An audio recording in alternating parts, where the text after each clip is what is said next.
बच्चों, आज हम नीलकंठ पाठ के बारे में पढ़ेंगे। नीलकंठ पाठ जो कि श्रीमती महादेवी वर्मा के द्वारा लिखा गया है, जिसमें एक मोर का वर्णन है, जिसे लेखिका ने पाला था और उसकी बहुत ही देखभाल की थी। आगे घटनाक्रम में क्या घटता है कहानी में बता रही हूँ। क्या होता है कि एक दिन लेखिका किसी अतिथि को लेने स्टेशन पर जाती हैं, तो वहाँ पर उन्हें एक चिड़ियों और खरगोशों की दुकान दिखाई देती है। तो वहाँ पर वो अपने ड्राइवर से बोलती हैं, बड़े मियाँ से, कि रुक जाओ, मुझे कुछ पक्षियों को देखना है। और जब वो पक्षियों को देखने जाती हैं तो दुकानदार बहुत सारी जानकारियाँ उनको देने लगता है कि ये पक्षी लीजिए, ये पक्षी लीजिए, बहुत सारी पक्षी दिखाने भी लगता है। तो लेखिका को लगता है कि हाँ, कुछ पक्षियों पे उनका ध्यान जाता है, तो सोचती हैं इन्हें ले लिया जाए। तो उसने बताया, बड़े मियाँ ने बताया कि एक मोर है और एक मोरनी है, और मोर के पंजों से दवा बनाई जाती है, इसलिए लोग उसे बहुत खरीद कर ले जाते हैं। लेखिका ने जो है खरीदने की बात की, तो बड़े मियाँ ने उन्हें बेचने से पहले तो मना कर दिया, लेकिन बड़े मियाँ बड़े बातूनी थे, और अतः लेखिका मोर के बच्चे देखने के लिए इच्छुक थी। तो उन्होंने देखा कि 2 बच्चे पिंजरे में बंद हैं और छोटे छोटे हैं, एकदम तीतर के आकार के दिख रहे हैं। तो उन्होंने उसे 35 रुपये दिए और वो मोर के बच्चों को खरीद लिया और लेकर घर आ गई। तो फिर क्या हुआ, वहाँ पर उनको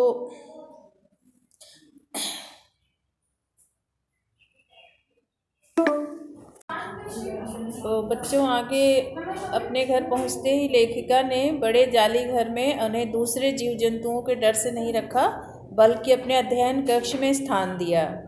लेखिका जब लेकर आती हैं मोर को, तो वो अपने अध्ययन कक्ष में उनको रखती हैं।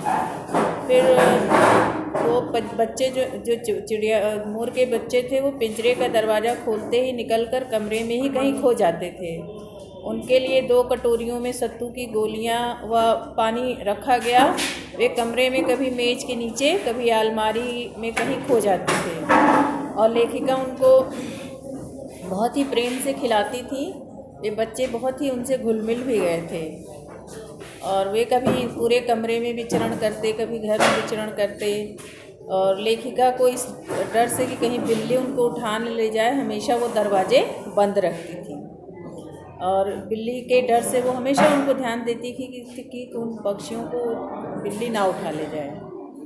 फिर धीरे धीरे जो लेखिका का कमरा दिन भर में ये मोर के बच्चे बहुत गंदा कर देते थे, तो उनको फिर लेखिका ने जाली घर में पहुंचा दिया। जाली घर में और भी पशु पक्षी पहले से ही रह रहे थे, तो उस जाली घर में जब इन दोनों का प्रवेश हुआ, तो वहाँ के पक्षियों ने इनका नववधू के समान बिल्कुल स्वागत किया।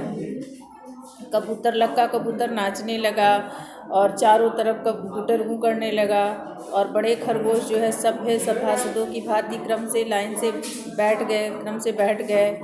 और फिर क्या हुआ, क्रम से बैठ करके निरीक्षण करने लगे, और उनके गेंद जैसे छोटे छोटे जो खरगोश थे, उनके चारों आगे पीछे नाचने लगे।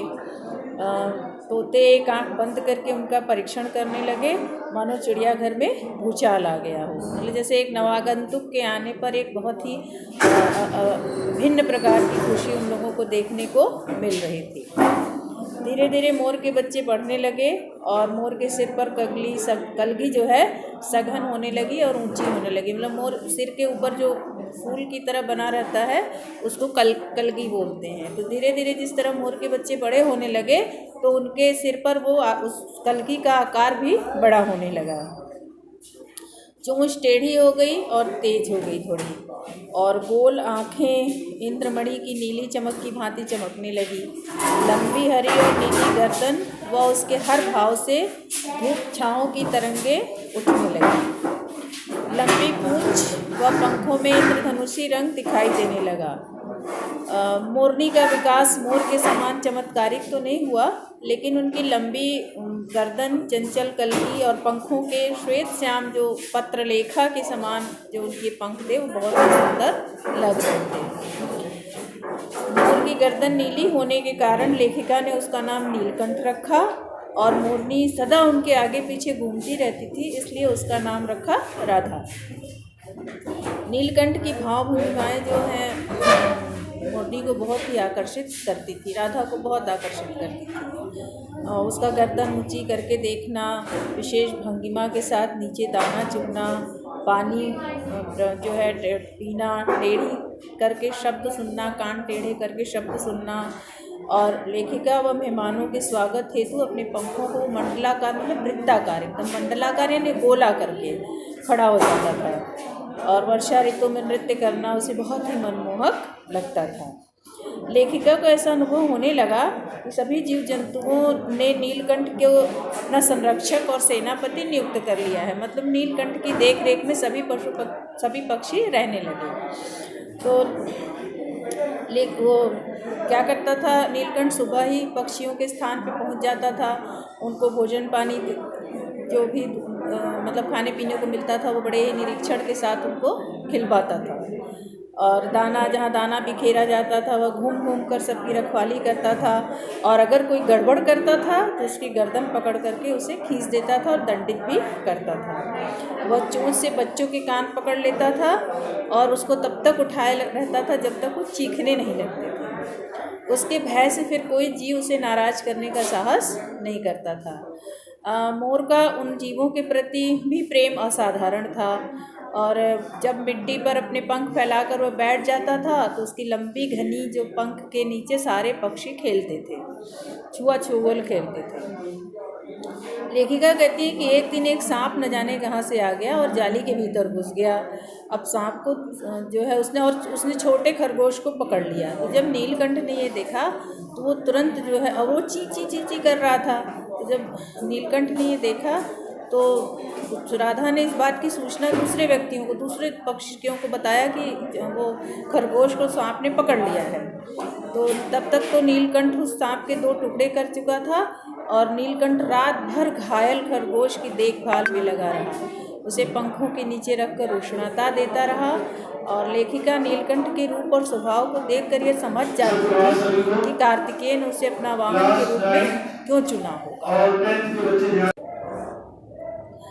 एक दिन क्या हुआ कि जब वर्षा ऋतु आया तो आम पेड़ की जो पेड़ हैं फलों से लद गए, फूलों से लद गए, और चारों तरफ हरियाली छा गई। पेड़ पौधे पल्लवित होने लगे, पुष्पित होने लगे। तब नीलकंठ के व्यवहार में कुछ परिवर्तन आने लगा। नीलकंठ को जो है अब उसे जालीदार घर में रहना अच्छा नहीं लगता था। वो बाहर निकल जाता था और पेड़ों पर बैठ कर के बहुत देर तक वो अपने जो है उस दृश्य को देखता रहता था। मोर जो है एक कला प्रिय पक्षी होता है, और यह प्रायः अहिंसक होता है। अहिंसक यानी दूसरों को मारने वाला या काटने वाला नहीं होता है। बसंत के आगमन पर मेघों की सांवली छाया में अपने इंद्रधनुषी पंख फैलाकर नीलकंठ नाचता रहता।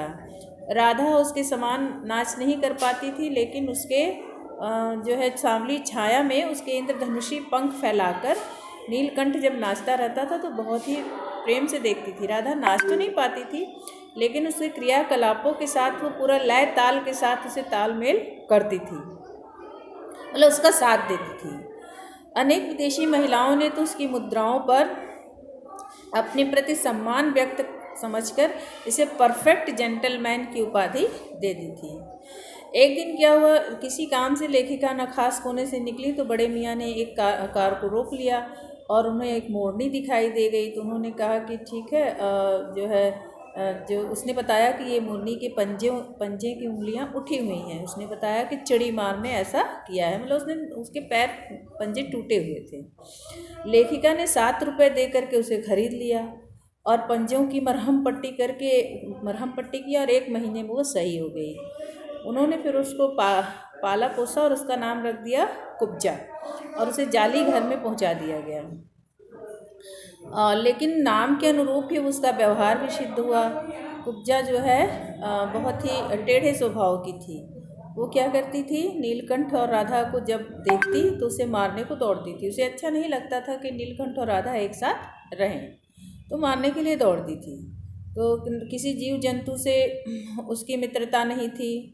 और एक दिन तो क्या हुआ, उसने राधा को मार मार के उसके कलगी और पंख को तोड़ दिया। तो बहुत दुखी हुआ, राधा बहुत दुखी हुई। इस तरह से नीलकंठ उससे दूर भागता था और वो उसके साथ रहना चाहती थी। तो कई बार नीलकंठ जालीदार घर से बाहर निकलकर भाग जाता था और लेखिका जो है और कई दिन वह बाहर निकलकर एक बार भूखा प्यासा आम के पेड़ पर चढ़कर छिपकर बैठा था और धीरे धीरे उसके चाल में थकावट भी आ गई थी, आँखों में शून्यता दिखने लगी थी। लेखिका सोचती रही कि समय रहते सब ठीक हो जाएगा, लेकिन ऐसा नहीं हुआ। उन्होंने देखा, एक दिन सुबह उन्होंने देखा कि नीलकंठ पूंछ और पंख फैलाए धरती पर बैठा हुआ है और लेखिका के पुकारने पर भी वह हिलडुल नहीं रहा है। वास्तव में वो मर गया था कि ना कोई उसे बीमारी हुई, ना उसके शरीर पर कोई चोट के निशान थे। लेखिका ने उसे अपनी शाल में लपेटकर संगम में प्रवाहित कर दिया, गंगा में प्रवाहित कर दिया। एक राधा संगम यानी जो 3 नदियों का मेल है ना, गंगा जमुना और सरस्वती, जो प्रयागराज में स्थित है, तो उसमें ले जा करके, चूँकि ये घटनाक्रम प्रयागराज का ही है तो इसलिए उन्होंने उसे संगम में ले जा करके प्रवाहित कर दिया। राधा नीलकंठ की प्रतीक्षा करती रही। उसे आशा थी कि पहले की तरह वह फिर लौट आएगा। कुब्जा ने भी कोलाहल के साथ उसे ढूंढना शुरू किया। जाली का दरवाज़ा खुलते ही वह बाहर भागती, आम, अशोक, कचनार, जितने भी वृक्ष थे उसमें नीलकंठ को ढूंढती रहती थी। एक दिन आम की शाखा से उतरी कि अल्सेशियन कुतिया कजली उसके सामने आ गई। उसने कजली पर भी चोंच का प्रहार किया तो कजली ने 2 दांत उसे लगा दिए, उसके गर्दन पर लगा दिए।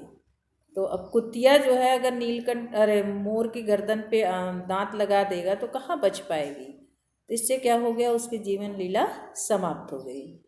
तीनों पक्षियों की विभिन्न प्रकृति लेखिका के लिए विशेष महत्व रखती थी। मतलब लेखिका के जीवन में इन पक्षियों का एक बहुत बड़ा जो है समय व्यतीत करने का एक माध्यम था और एक पक्षी प्रेमी के पक्षियों के प्रति प्रेम की भावना उनके इन पक्षियों के पालन से दृष्टिगत होता है। तो लेखिका ने इन पक्षियों के लिए बहुत अपना समय देती थी और उनके आसपास के परिवेश में पक्षियों का एक, जैसे उनका घर चिड़ियाघर के रूप में तब्दील हो चुका था, परिवर्तित हो चुका था। तो बच्चे, ये नीलकंठ कहानी का सारांश है।